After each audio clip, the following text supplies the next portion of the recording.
Hello everyone.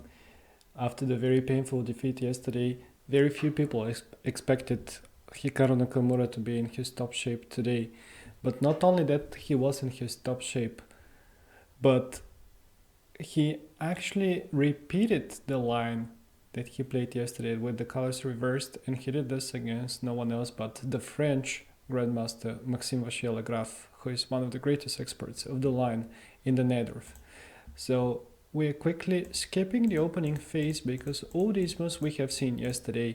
We had the bishop g5 Najdorf, we have the poison pawn variation with the inserted h6 and bishop h4 moves. We have the move e3, bishop e7, bishop f2. All of this has been played yesterday, up to the point in which Maxime decided to deviate, obviously fearing Caruana's preparation against Nakamura yesterday. After all, Nakamura said that he didn't make a single move of his own, and he lost this game quite painfully. Obviously, the Frenchman knew about that one, and he was watching the game live yesterday, so he deviated with the move bishop b7. That's relatively rare move, although it's quite a typical one for the Najdorf. And after bishop g2, rook c8 was played. Now, rook c8 is another typical idea for the Najdorf, although in most of the lines this rook goes to b8 followed by b4, and for that reason the bishop doesn't go to b7 that soon. On the other hand, another thing about this bishop is that from c8 it is defending the pawn on e6, and this is something that white can make use of, and which he did in some of the lines as we are going to see in a moment. Since Black can no longer castle short, he is going to get checkmated after h4, and the one to blame for that one is the pawn on h6. It's a very useful hook for the white pieces, and for the white pawns he's going to play g5, trade it, then open up the h-file and checkmate on it with the queen and the rook. Maxime needs to do something, but it's not very obvious what exactly should he do. He already played the move rook c8. Probably on the previous move he should have gone long castle. Maybe this was the way for him to play. But after long castle and h4, white should be also very, very much the favorite in the situation. The thing is that he can easily advance his pawns and he can still create some threats on the king side, while on the other side it's way more difficult for black to create his usual threats against the opponent's king. And for this reason, the Frenchman went for the move g5. That idea we have seen yesterday. We have also seen in the game of Vachier against Giri from Stavanger, and it's a very typical idea. Black wants to occupy the e5 square for his knight. If, for example, white captures f1 g5, this would be a mistake. Black will recapture, next jump with the knight on e5, and he's going to cover everything in the center. His king is going to be stable, and he is not going to be sorry for not castling. This obviously is not acceptable for white, who goes queen to h3. Creating the threat, the obvious threat of capturing on g5 as the rook is pinned, and preparing for central attack. White normally has two typical plans in this sharp Najdorf. One is the pawn storm that we have already seen with h4 and g5, and the other idea is to try and to open up the center after rook e1 and eventually some sacrifice in the center, typically knight d5, but knight f5 is another thing which we're actually about to see in a moment. Maxime played knight c5, and that's a novelty. Previously some email games saw the move knight h7, and after e5 very, very sharp battle occurred. I'm not sure if he was familiar with these games, but here besides the move e5, the move f5 also makes perfect sense and looks quite dangerous for black. I'm not sure if this was why he deviated from that, or he just wasn't very familiar with the position, or he just liked it after the move knight to c5. In any case, knight c5 is being played, and Nakamura plays simply rook e1. Now, it's really very difficult to give advice for black. If he captures on f4, the g pawn starts moving, and the problem is not the fact that he is regaining the pawn after capturing on h6. The problem is that whenever this knight moves back, what white is caring for is the pawn on e6, and the strong move and the strong idea in situations like that is to push the g pawn, to soften the e1, eventually trade on f7, open up the king and start attacking it with queen to h5, or some captures on e6 or even knight e5 ideas. Let's say they take on g6, 96, 96, queen e6, give me that pawn, perhaps knight e5 to defend, but then bishop d4. The e6 square is extremely unpleasant for black, and if queen lands there, I don't really see how can black defend himself. This is the reason why he keeps the bishop on c8, like I mentioned before, but on the other hand, black also needed somehow to develop his pieces, and it wasn't possible to do anything else. Here, by the way, queen d7 would be a mistake because of queen d7. If knight d7, the rook is hanging on h8. If king takes d7, then bishop e5 is winning a piece. Bishop h3 was also winning the exchange, but the piece is a piece. This is more. For that reason, Vachier played the move h5. But the logic says, okay, if you're opening the game, it should be favorable for the side who is better prepared for that. In that particular case, it should be white, as his king is safer. His king is behind the pawns. While this one it's also behind the pawns, but at the moment these files are opened, it might get checkmated. And what is Nakamura doing to open it? He sacrifices a piece. Easy. Yesterday, they sacrificed a queen against him. Well, one piece is nothing for Nakamura. Of course, he can sacrifice it. And on the top of that, he calculated very well.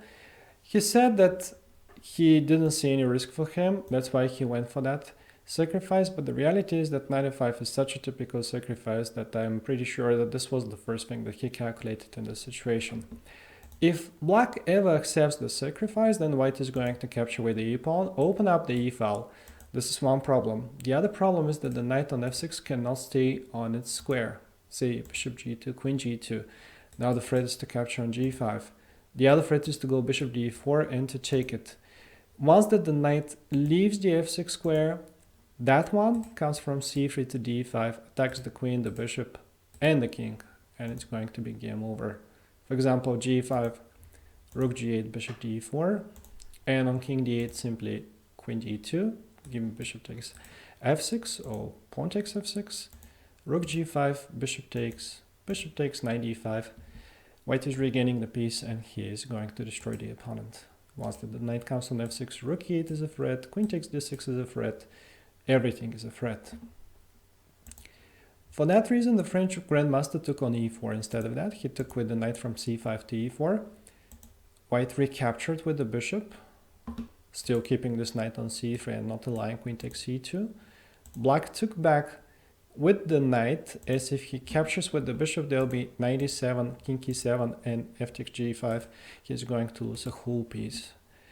And after knight e4, Nakamura played this very important move, which is both attack and defense. It is keeping the knight on c3, and it is not letting these heavy pieces to take the pawn on c2. If now, well, okay, rook g8 more or less force move, and the next move is a very important move into the attack, the capture on e7. Many people will wonder, why would white give such a great knight for the relatively passive bishop on e7? But the reason is that without this bishop, black is feeling very much loose on the dark squares, and we shouldn't forget that whenever there are opposite colored bishops on the board, the attack is multiplied because of that. And the most important thing is which of the bishops is more active. The one which is attacking means already huge advantage for that side. Practically, the side that has the bishop into the attack has an extra piece into it, and they are building the attack on the color of their own bishop. After knight e7, black took back with the king. He wants to keep the queen active, and with tactics to defend this knight on e4. Nakamura took on h5, g takes f4. Just want to mention one line which demonstrates the power of the opposite colored bishop attack is knight c3, bishop c3, and after the capture on f4, h6. Give me pawn promotion. If you notice that one, the pawn is supported by the bishop on the dark square, and black cannot easily block it for that reason. And if e5 to try to block the bishop, then simply bishop b4 after h7. Give me the pawn on d6. This one is not important at all. And after queen takes king a1, let's say they're defending on d6, there'll be rook e5. The attack is always on the dark squares. Well, what happened in the game was that black took on f4, then queen h4 check, and the only inaccurate move, if we can call it this way, even though after it white is still much better, is the move that he played in the game, king a1. The idea is to sidestep this in between check on c2, and this also leads to huge advantage for him, but Nakamura could have won much easier if he had transposed the moves with the move h6, and after e5, h7, and only now king to a1, after which black is helpless. Let's say that he captures, knight e4, queen c2 is not coming with a check. If he captures, there is queen to h6 check, and then capture on d6, and so on and so forth, or just check and checkmate after that with knight f6. And if they don't take on e4, on d4, excuse me, if they go knight takes c3, then the familiar opposite colored bishop attack, when this is a threat, and sometimes rook e5 is a threat. And one more line that demonstrates white's ideas is the simple bishop takes a5, and if queen a5, queen takes d6, queen e5, and just takes everything with checkmate. So that was the fastest win, but the move king e1 also led to the win for white after b4. The idea of the move b4 is that if they take it with a b4, there will be e5, and on knight e4, bishop takes e4, rook e4, queen c2. White is up a piece, but there are too many things hanging, and black can do perpetual check after say rook e1 check, and perpetual and save half a point. Instead of this though, Nakamura played a very much stronger move on b4. I just want to mention that instead of the move b4, black should have gone for the move queen to e7, sacrificing the piece. Nakamura didn't want to take that piece, and he would have played queen f4, and that's the right move. After queen g5, rook e4, queen takes f4, rook f4, e5, and rook f1, black is suffering. Maybe he can survive this, maybe not. It's not quite sure. He's down a pawn, but, well, that was the right way for him to go.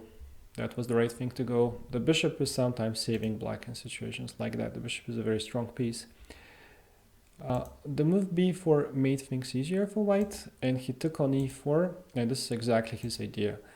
Queen c2 is not coming with a check. It's pretty much the only move anyway. And then after rook e1, white is up a piece, and his king is well defended by his bishop and his queen.